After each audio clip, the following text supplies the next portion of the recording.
Hey guys, and welcome back to Mesha's Corner. So today I'll be making some baked beef, baked macaroni and cheese, and spinach. Let's get started. Alright, so this looks like a whole lot of ingredients, but you know, once you're done, you're done. Because once I throw this in the oven, it's over. I'm not doing anything else. You're gonna need some garlic powder, some coriander, ground ginger, black pepper, cayenne, soy sauce, Worcestershire sauce. I can never say it right. This right here.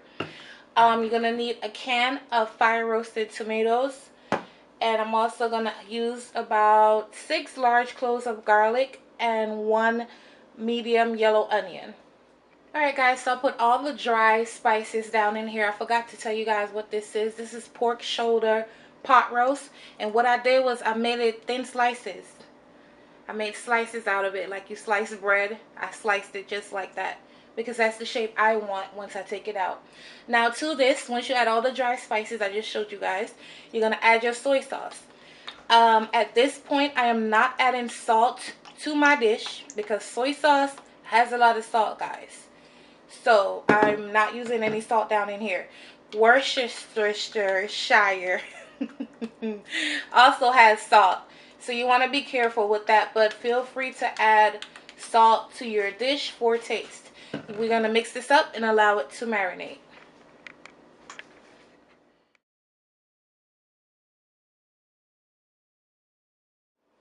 Alright you guys, now that I have my meat down into my pan, you're going to add some butter down in here.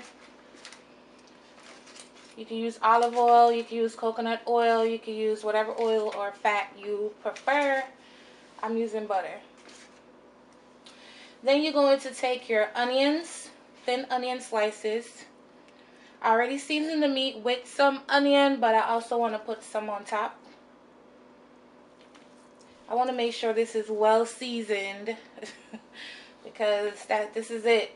There's no fixing anything once it goes into the oven. Then you're going to add all your garlic.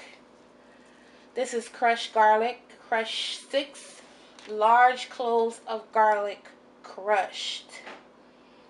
And then you're going to go in here with your fresh thyme. I know. You can also do this in a crock pot. I actually got a crock pot as a gift, but I don't want to use that today. What am I missing? Then you're going to take your fire roasted tomatoes.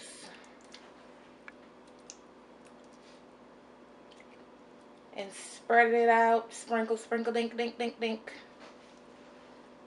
You don't need much. Look how pretty this is, though. This is so pretty. Then you're going to take your stock and put a little, because you want to add some moisture to your beef while it's cooking. It's going to be cooking for a very long time. If you're using a crock pot, put it in your crock pot, go to work and forget about it. If you're doing my method, it's now 9:30, I believe, in the morning. This is probably going to be done maybe 4 o'clock. I'm going to leave it in the oven on 300 covered until it's nice and tender all the way through.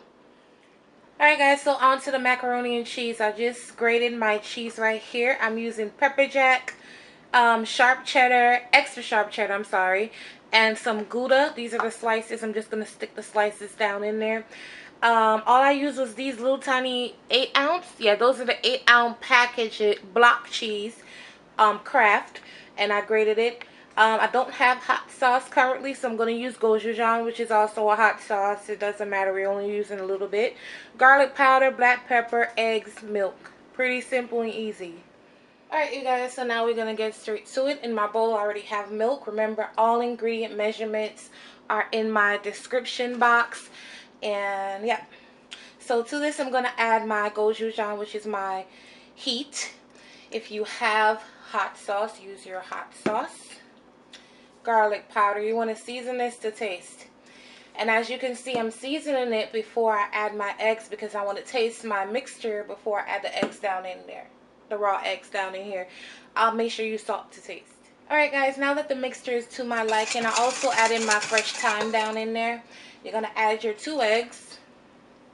Don't judge me off this recipe, guys, because this is just a shortcut. I do have the original Southern baked macaroni and cheese on my channel.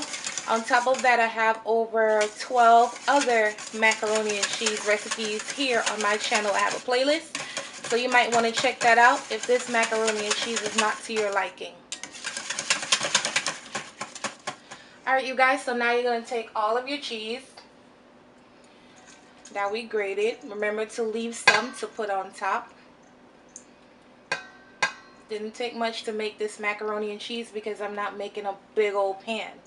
It's just a normal, small, I think it's small anyway.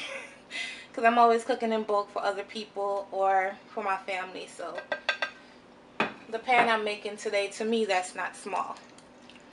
You want to mix your cheese in. You're also going to add your melted butter. That was a half a stick of melted butter. Mix that in. And now we're just going to add the noodles right down in here and mix it together and throw it in the oven. Alright, so adding my noodles, I'm going to mix this in.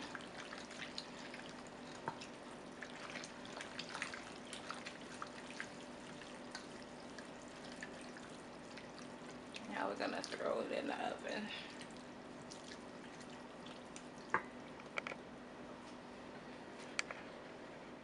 Alright, so now I'm going to take the Gouda, which are these square slices, and that's all I'm doing. All you're doing is just propping it down in there. Propping it right down in there. I'm probably not going to use all of this cheese because it's a lot, but you want your mac and cheese to be cheesy. So, just prop it down in there. Extra square blocks of Gouda. This is going to bring another dimension of flavor and cheesiness to your mac and cheese.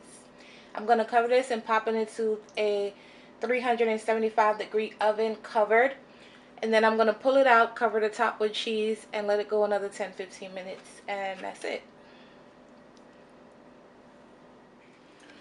Alright guys, so this is what my macaroni and cheese looks like after about 45 minutes. Now you're just going to top it off with cheese. And then you're going to place it back in the oven just to melt the cheese. And then it's pretty much done. I'm going to serve the entire dinner up with some spinach. You can use whatever other side you prefer. So I'm going to pop this right back in the oven just for a few more minutes. Alright, meat out the oven. I wish I could let y'all smell this. Okay, look how tender. I'm not even touching it. Barely touching it. This was 3 hours for me. Took me 3 hours to accomplish this. Barely touched, falling apart. I wish y'all could smell and taste this. Woo. Alright guys, so this is my mac and cheese fresh out of the oven. I hope you guys enjoyed this video recipe, my baked beef and my macaroni and cheese, and I'll catch y'all on my next video. Follow me on social media if you want to see what my plate looks like. Right now I'm going to let this settle down, clean up, and yeah, follow me on social media. All links will be below. All ingredient measurements will be below, and I'll catch you guys next time. Bye.